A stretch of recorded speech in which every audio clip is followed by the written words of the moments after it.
Hi, everyone. My name is Brian Flick. I'm the Associate Marine Extension Director with the University of Georgia's Marine Extension and Georgia Sea Grant Program. Welcome to our second installment of our Coastal Georgia tourism discussions. I'm excited to introduce Cheryl Smith, who will be our speaker today, who will be talking about Georgia-grown food and drink. Cheryl is with the Georgia Department of Agriculture, and she serves as their Agritourism Manager. She's been with Department of Ag since July of 2019, and before that, she was with the state's Department of Economic Development since 1988. So we're really excited to have Cheryl here, and I'm going to turn it over to her right now. Thank you, Brian. I really appreciate it. I'd like to start off with a quote that Sarah Lynn found. I think it's really appropriate. It says, "Produce and livestock aren't the only things we cultivate. We also specialize in memories. Come have fun down on the farm." And I would say, come have fun down on the farm, at the winery, at the brewery, or at the distillery, because they're all fun places to be. And that's where you find a lot of food and drink. Food tourism is really popular right now. It is any travel experience where a person learns about or consumes food or drink that reflects the heritage, the history, or the culture of a place. It includes active pursuit of unique and memorable eating and drinking experiences, as well as agritourism experiences that connect what is being grown and produced in an area to what is being prepared and enjoyed by the locals. Food and drink really is a way to enrich any tourism experience. I had some friends a while back that went to Croatia, and all they could talk about was the seafood and the coast, and it was all about the food and what they could drink there.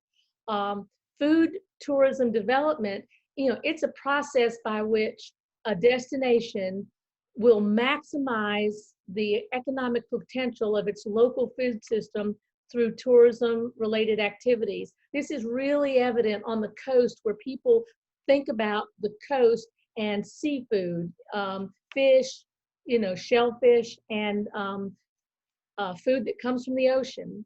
Food tourism plays a very significant role in preserving local heritage while it builds on existing tourism assets, and it drives people to become very innovative with how they present and how they support the local food system. By increasing visitor demand for local food and drink, food tourism contributes to a long-term sustainability of local agriculture, food systems, communities, and cultures. That food system in the community doesn't go away. It's inherently part of that community.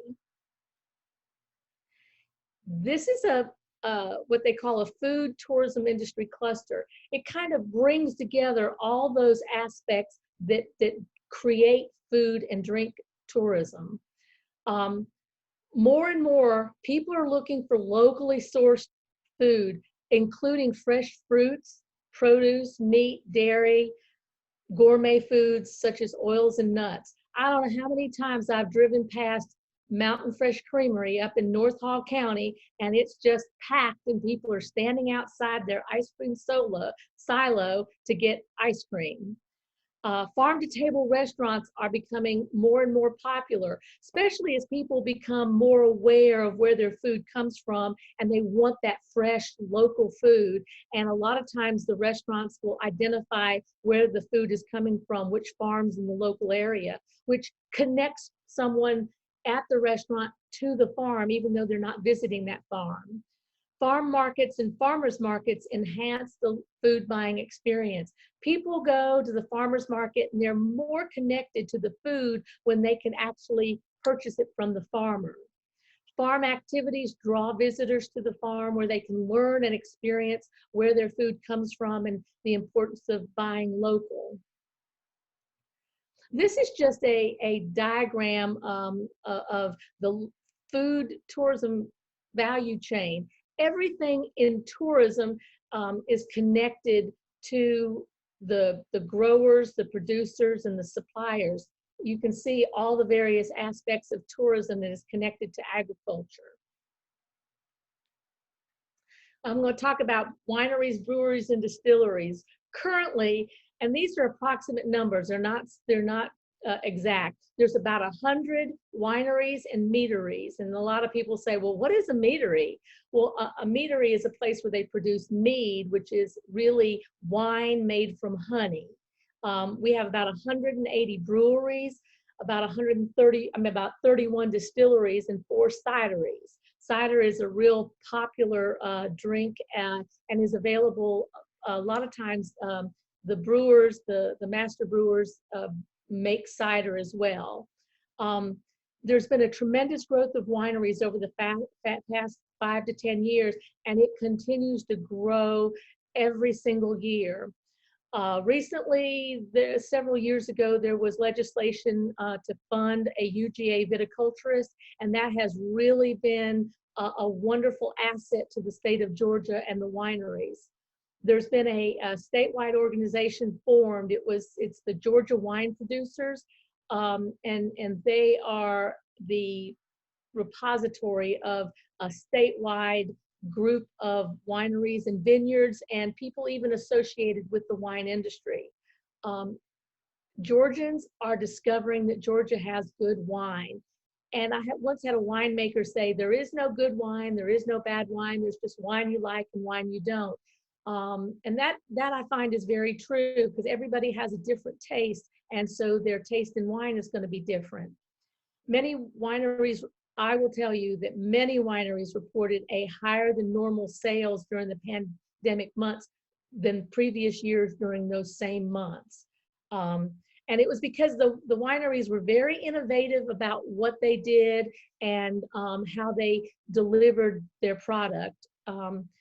Also, during the pandemic, our department, Georgia Grown, worked with and partnered with UGA Extension to create a website to promote buying locally fresh sourced food, including seafood, throughout the state. The website's at the bottom, and I believe it is still active and available. With regard to beer and distilled spirits, the Beer Jobs Bill, Senate Bill 63, went into effect July 1, 2015, and that was the impetus for the breweries and the distilleries to develop more facilities around the state of Georgia. It created a more advantageous and sensible business climate for craft breweries, where before it was very difficult. We had a lot of growler tasting rooms, but we didn't have very many real breweries, and that has changed.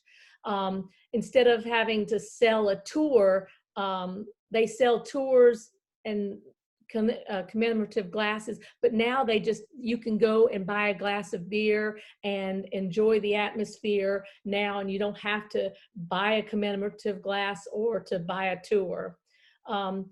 They have the ability to sell special, limited, and otherwise non-distributed beer directly to the consumer. We still are a 3-tier state in Georgia, so that kind of hampers a little bit of what the breweries are able to do, but it is a whole lot better than it had been. They're able to host new types of events at the facilities, bottle release events in conjunction with new releases. And they even do special events like, Halloween events. They have music, very much similar to the wineries. In fact, I know one brewery that does what they call a pound class, and then you pay for the pound class, but you get a glass of beer after you finish exercising.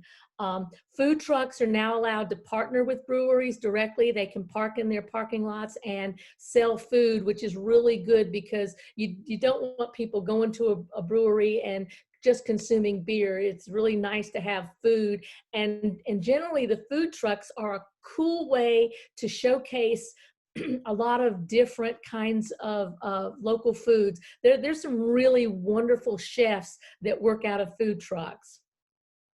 The benefits, like I said, that are for the breweries are very much the distilleries were able to piggyback on that, and there's been a growth of distilleries throughout the state.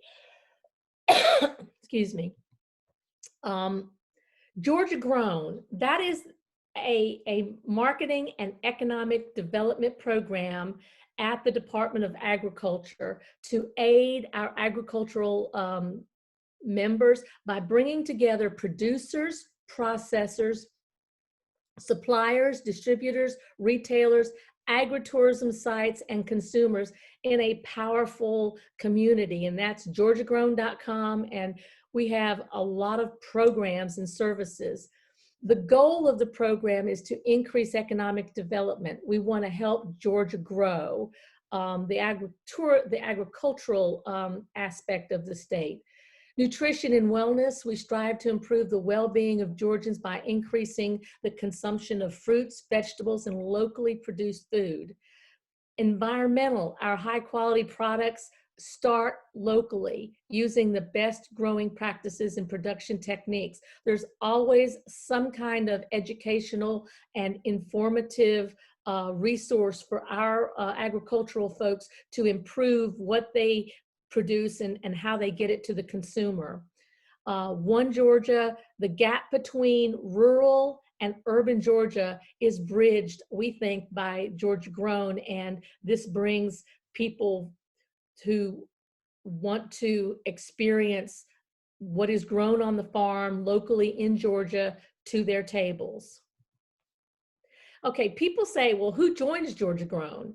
We have producers, processors, manufacturers, brand owners, wholesale and distribution channels, retailers and restaurants, classic agribusiness, farmers markets, farm markets, ag and ag community oriented entities, consumers, agritourism operations. And I've even worked with the DMOs to let them know they can be supporters of the Georgia Grown program. The annual membership is anywhere from $100 to $2,500.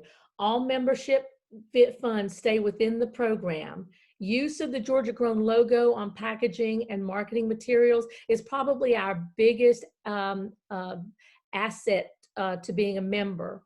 Being listed on our highly searchable statewide directory designed to connect your company with buyers and consumers. And we just recently added new categories, and especially for agritourism, that has been, I think, a significant improvement. Participation in ongoing education, training, conferences, and courses. And we have an agritourism conference that is held every February, as well as other opportunities. And we do this in addition to local events and networking opportunities. 2020 is an odd year. We're not doing all the shows and consumer events that we normally do to get the word out about Georgia Grown, but I hope that 2021 will be back to normal, or somewhat of a normal case. It's a means for producers to connect with and learn how to package and distribute their products for large businesses and institutions. The opportunity to be included in marketing materials and campaigns. And we also have the Georgia Grown e-newsletter. It's a way to access considerable resources and opportunities. There's a myriad of resources and opportunities available through Georgia Grown. People questions, they wonder what agritourism is. I think most of us in tourism and agriculture know what that is, but a lot of people don't. Really, it's where you take agribusiness and tourism and just meld them into an experience and an opportunity to showcase locally sourced food. It's a way to build and strengthen relationships. People interact socially. My daughter and her friends, they'll go to wineries, and they're not going just to drink. They're going to be social with each other, to just spend time with each other, talk about things. It's a total experience for them. We went to a corn maze this past weekend, and my grandson absolutely loved petting the animals and being there doing the activities, going through the corn maze. It's a great way to gain better health and well-being, to refresh and renew, to eat and consume locally sourced food. It's fresh. It's not 3 weeks or 2 weeks old getting to your table. It's a way to gain knowledge and experience adventure. I have a lady up in North Georgia in Blairsville that has a herb farm, and she does workshops, and some of her classes are just so interesting, and it helps people connect to the locally sourced food and locally sourced farm products. It's a way to mark a special occasion or to reminisce, and one of the most popular things is to have a wedding on a farm. A lot of people say, well, what are the agritourism operators? These can range from small operations that operate only seasonally and offer limited consumer services to very large operations that operate throughout the year and provide numerous consumer services. Places like Lane Southern Orchards, they're open all year, and they have a wide range of activities and offerings there. There's farms that are open for tours, agricultural museums. We recently added a category for historical and agricultural farms, because I think it's really important that when people go to those places, they learn how farms operated, who operated them, and what they benefited the local community. Cut your own Christmas trees, wineries, as I've mentioned before, and wine tasting. Right now, corn mazes and pumpkin patches are really, really popular. And even more so than normal years. I talked to the owner of Buford Corn Maze. He said on his first open Sunday, normally they have about 750 people. They had over 3,000 people this year, and he's been running twice to 3 times the visitation that he normally does. On the farm stands and farm markets, you pick operation farm stays. People love to stay on a farm. It just is a very peaceful and pastoral activity and visit. Petting and feeding zoos, demonstration farms, living history and heritage farms, horticulture and gardens are considered agritourism. Hay rides, horseback riding, food production, similar to, like dairy. Mountain Fresh Creamery, you can walk in, you can get ice cream and milk, but you can also see how milk is bottled. And then you can do a tour of the farm. With Georgia Grown, we have an agritourism signage program. Right now, we have over 750 registered agritourism sites in Georgia. 140 businesses have been issued agritourism signage. That is there's a cost to be a member to get your agritourism signage. You must be a Georgia Grown member. There's an application fee of $300 that stays within the program. There's required criteria, and then once all that is determined, there's a fee to DOT for the actual fabrication of the signs and for the installation. And the signs, you can get up to 4, and they're 3 by 3 feet. Georgia Grown trails. This is not something that Georgia Grown oversees, but we work in partnership with the communities that develop these Georgia Grown trails. And they package agritourism sites along the way, and it provides an easy way for someone who doesn't have a lot of time to say, oh, I want to go down Highway 337 or 341 or Highway 1 or 17, which is has been designated, but at this point has not taken that leap and actually produced marketing materials yet. We hope that they get involved and get that going, because I'm sure a lot of people would love to go down on the coast and visit a lot of these places. Highway 17 goes from Kingsland to Savannah. Trail 1 goes from Augusta to Folkestone. I think the most active is 341, and it goes south of Barnesville to Lake Park. And there is actually a map guide available for it and for Trail 37, which goes from Fort Gaines to Homerville.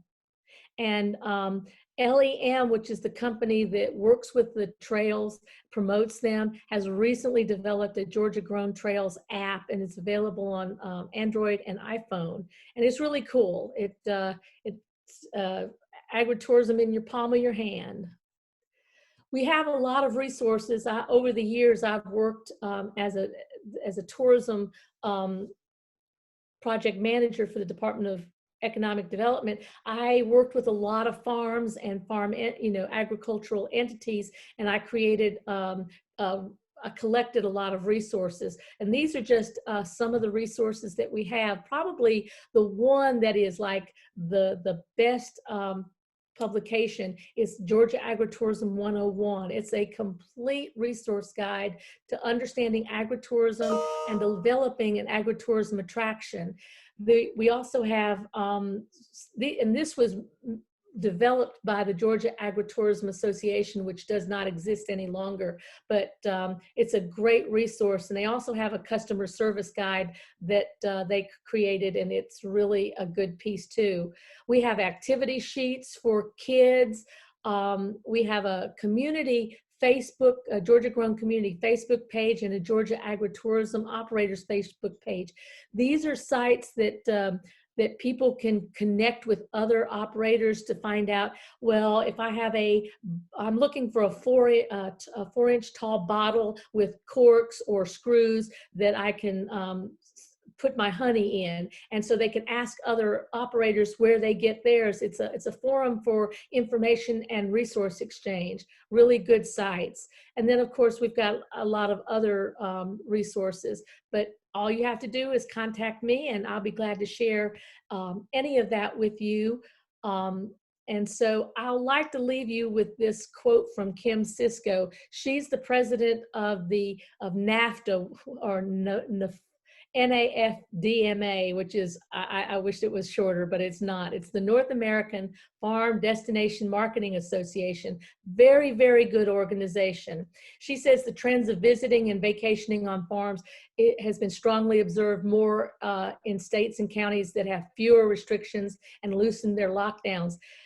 She said people are they're trekking to nearby states and counties just to go on a farm experience, and that people are realizing they have great local events that are happening right next to them, and where they can buy local produce, meat, dairy, eggs right in their own community.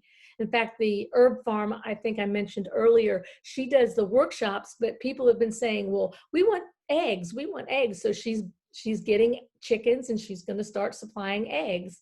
Kim also said that the types of attractions like U-Picks, farm stays, tours, and excursions allow people to explore and learn about where their food comes from. And particularly on many farms, that they see a surge in curbside pickup as many people are seeking out locally grown food. She also says that support has been especially helpful to many farms across the country that have shut their doors at the beginning of the spring. People are hungry for an experience and an atmosphere for them to actually have joy, peace, serenity, happiness, and connection. People who visit keep telling her they're so tired of looking at the same four walls. So I totally agree. It's been my experience over the last couple months that people just want to get out. They want to enjoy the outdoors. They want to experience being on a farm and not being in their house. So if that's it, if you have any questions, hopefully you'll bring them to the panel discussion that we have in November. Great. Thank you so much, Cheryl. A lot of great information. As Cheryl alluded to, yes, so the live discussion that we'll have in response to her presentation will be Friday, November 13th from 10:30 to noon. You can go to our Green Extension to Sea Grant website to register. Again, thanks for joining us, and we look forward to hearing from you soon enough. Have a great day.